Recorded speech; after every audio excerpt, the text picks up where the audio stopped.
चुट्टी को उल्टा करके जदि कॉम्बिंग करवा कुंडाइले सांग माने ओके चुट्टी रे ब्लड सर्कुलेशन भलरे हबो चुट्टी को मसाज मिलवा द्वारा चुट्टी उपुड़ीबनी चुट्टी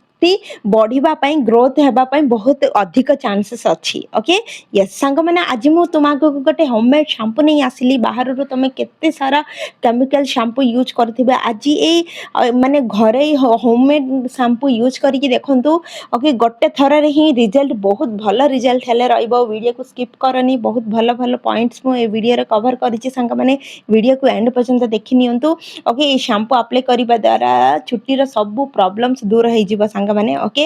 एबे आमे स्टार्ट करबा ए शैम्पू केमिति प्रिपेयर करबा कोन से सब देखिबा ओके शैम्पू प्रिपेयर करबा पई संग माने गोटे बड़ गिन्ना नेबा ए गिन्ना रे 2 टेबलस्पून मेथी पकाइबा मेथी आम चुट्टी पई अत्यंत लाभदायक चुट्टी झड़ीबा कमाइबो चुट्टी रे रूपी समस्या को मध्य दूर करिबारे ए मेथी बहुत भलरे हेल्प करिबो संग माने मेथी रे प्रोटीन निकोटोनिक एसिड थिबा द्वारा चुट्टी रो मूल भाग पृष्ठिबा हेल्दी रखिबा पई मेथी बहुत भलरे हेल्प करिबो एंटी फंगल रो गुण ओके मेथी रे थिबा द्वारा आम स्कैल्प रे रूपी बा जो भी इन्फेक्शन थिले दूर करिबा साहाय्य करिबो सेकेंड इंग्रेडिएंट होची संग माने फ्लैक्स सीड्स आलसी मंजी आमे 2 टेबलस्पून आलसी मंजी एथिरे ऐड करिबा आलसी मंजी रे संग माने ओमेगा 3 फैटी एसिड थिबा द्वारा इटा हम मूल भाग को पोषण देबो तापर चुट्टी बढ़ाइबारे हेल्प करिबो ओके चुट्टी मझिरु न भांगी की चुट्टी हेल्दी रे ग्रोथ हेबा पई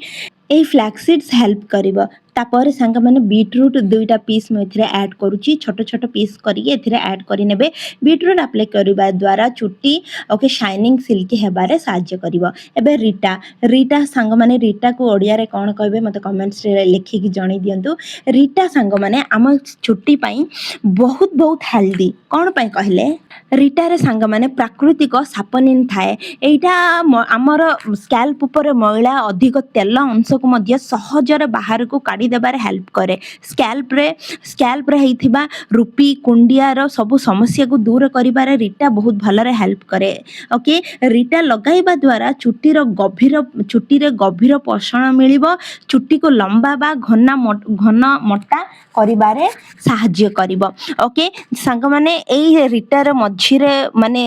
मंजी जो थिबो सीड से सीड काढी देकी रीटा को आमे बतरे देबा ओके तम हेयर रो लेंथ हिसाब रे रीटा 4-5टा रीटा को एथिरे पकेकी सब धोई नेबा ओके भल पानी पकेकी भलरे धोई देबा धोई की से पानी फपाड़ देकी आउ टिके पानी ऐड करके एटा को पूरा राती रे छाड़ी देबा ओके आमे नाइट सोइला माने सोइबा पूर्वे ए काम करिबा ओके पूरा राती छाड़ी देला पर सखाळे उठिले ए सब बतरी जाइथिबा संग माने देखंतु बहुत भलरे फ्लैक्स सीड्स तापर मेथी तापर रीटा सब बतरी जाइछि एबे ए गिन्ना को आमे गैस ऊपर रखी के एटा को भलरे बॉयल करिबा गोटे 10 मिनिट पर्यंत एटा को बॉयल करिबा संग माने एटा तमे जेजेमा माननको आई माननको नले सासु मा माननको पचारिबो तांको छोट पिला टाइम रे ओ रीटा सहित सिकाकाई सहित तांके बहुत भलरे हेयर वॉश करूथिले तांकर चुट्टी एबे पर्यंत मोटा कळा लंबा हेकी थाए आजिकली हमर बिजी शेड्यूल रे आमे सेही सब करि पारुने सेति पई केमिकल शैम्पूस यूज करिबा द्वारा हम चुट्टी अधिक उपुडी जाउची सेति पई एटा गोटे थर मात्र ट्राई कर देखंतु रिजल्ट तो मु भाबुची 100% रु 50% रिजल्ट हेले पक्का तमे पाई परिबो संग माने सत कहूची ओके थरे ट्राई करके देखंतु ओके एटा को मु भलरे बॉयल करि देली संग माने एबे गैस को ऑफ कर दउची एटा टिके ठंडा करिबा ठंडा करिला परे तार प्रोसीजर कोन तापर प्रोसीजर कोन देखिबा एटा ठंडा हे गला एबे या को हाथ सहित हम भलरे आमे चिपुड़ीला परी करिबा माने भलरे एटा को मैश करिला परी करिबा संग माने ओके हाथ रे भलरे मैश करिला परी करिले जार फ्लैक्सीड रो मंजी तापरे मेथी मंजी सब भलरे पेस्ट परी हेई जिवो तापरे रीटा को मध्य भलरे आमे हाथ रे मैश करिले पूरा माने एमिति हेई जीवो पूरा तार भल गुण सब ए पानी भीतर को पळी आसीबो एटा को तापर छाणी देबा